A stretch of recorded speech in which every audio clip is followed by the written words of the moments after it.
You're watching Hindustan Times, and I am Aditi Prasad. In focus today is Gilgit-Baltistan. In India's map, Gilgit-Baltistan is really at the very top, precisely on its head. This region has been under the control of Pakistan since 1947, and now Islamabad is planning to declare this as its fifth province. I have with me Dr. Ayub Mirza, who is a noted, human rights activist from the region. Dr. Mirza, thank you for joining Hindustan Times today. You're welcome. Thank you for having me.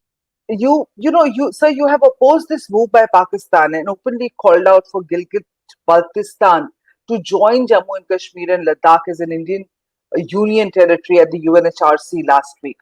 What has prompted your move?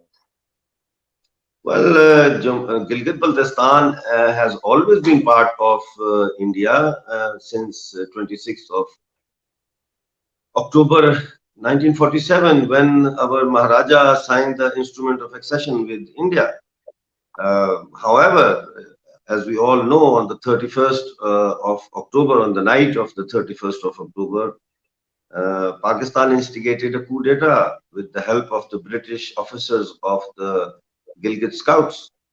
And they arrested our Governor Ghansara Singh, and they took off the flag of the state from the Gilgit residency and put up the flag of Pakistan. And then Pakistani troops entered. So they arrested our Governor Ghansara Singh, and Pakistani troops were rushed into the Gilgit agency. And they forcefully annexed it. They can't do that. And so I had never had any doubt in my mind that PoK and Gilgit-Baltistan are integral part of the state of Jammu Kashmir. Now, since 5th of August 2019, you see there has been a paradigm shift in the regional politics vis-a-vis Jammu and Kashmir.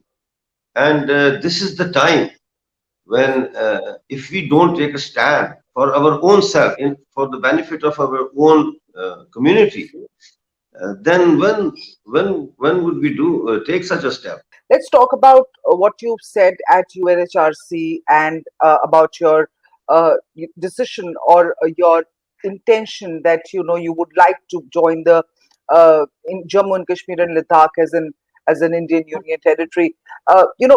Are there many takers for what you've said within Baltistan? Because there are, what we hear is that there are various human rights groups and activists operating in the area, but many of them calling for a plebiscite.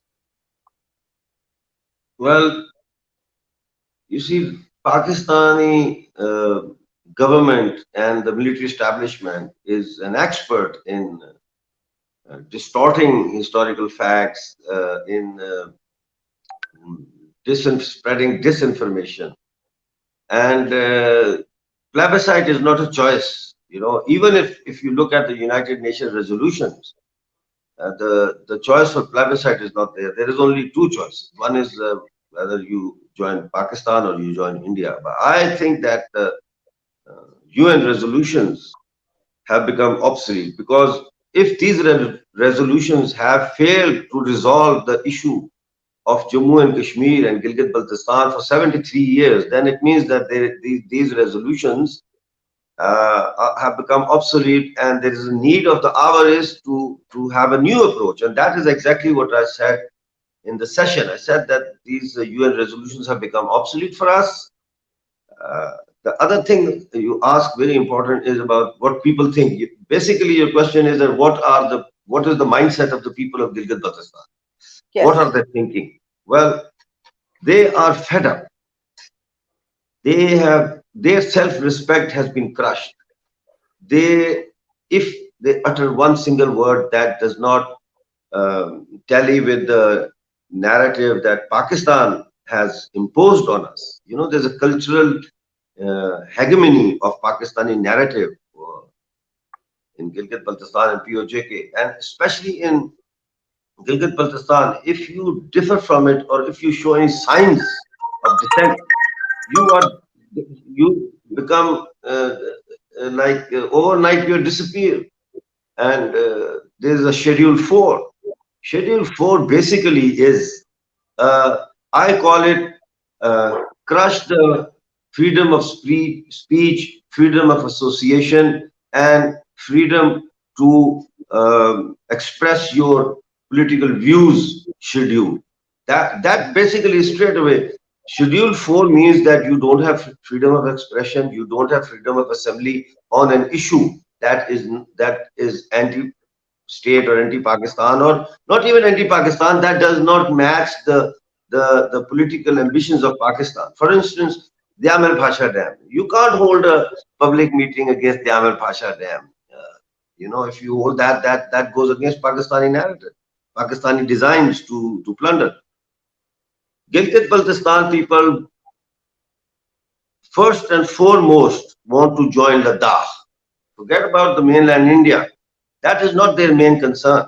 Their concern is how do we get back with our brothers, our sisters, our relatives in Ladakh. So their foremost concern is how to join Ladakh.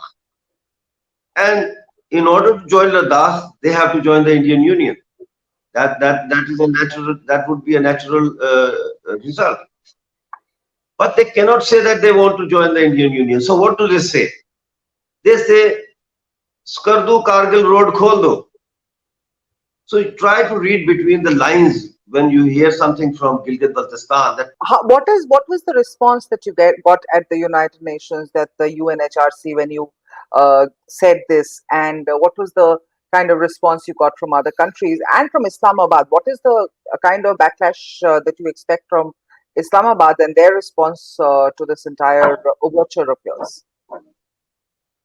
Well, the response at the Human Rights Council, when I made my intervention and I walked out of the hall, so there is a room where everyone, sits and waits for their turn. So there were about 50 people there, and when I entered that room, everyone started to show me their thumbs and there were smiles and everything. And a few people then I walked back out, and they followed me, and they were asking me. Most of the people were actually surprised, pleasant surprise, jo hota hai na, that you have mentioned that you want Gilgit-Baltistan and PoK should be part of India. Please explain to us. Don't you see India has been committing so many atrocities? India is the occupier. Oh, maine kaha, Baba, for God's sake, go back to the history where Google is full of historical facts. If you can't read a book, you can at least go and double check your facts. India never attacked any country in the world. Pakistan has always attacked its neighbors. Pakistan has attacked Afghanistan. Pakistan has attacked India via Kashmir. Pakistan is so they were they were telling me that these are new revelations. What's the kind of response that you expect from Islamabad for this kind of an overture? Well, what kind of response would anybody expect from Islamabad, who is from POJK, and talks about reunion with India? Of course, people were telling me that you should look after yourself. Isn't your life in danger, Dr. Saab? And stuff like that. I said, oh yeah, life is in danger. Even if you don't do anything, life is still in danger. We have been living a life of danger for the past 73 years. My father died waiting. Let me give you a simple answer. We do not care what response Pakistan gives us. We do not want to live with Pakistan. We just simply want a divorce from Pakistan. Pakistan kidnapped us. जैसे आप सुनते हैं ना पाकिस्तान में कि वो महिलाओं को, हिंदू महिलाओं को किडनैप कर लेते हैं, forcefully they convert them to Islam, and then they marry them. This is what happened with us. They kidnapped us. They forcefully, raped us, and they're still doing that. In Gilgit-Baltistan, it's too much.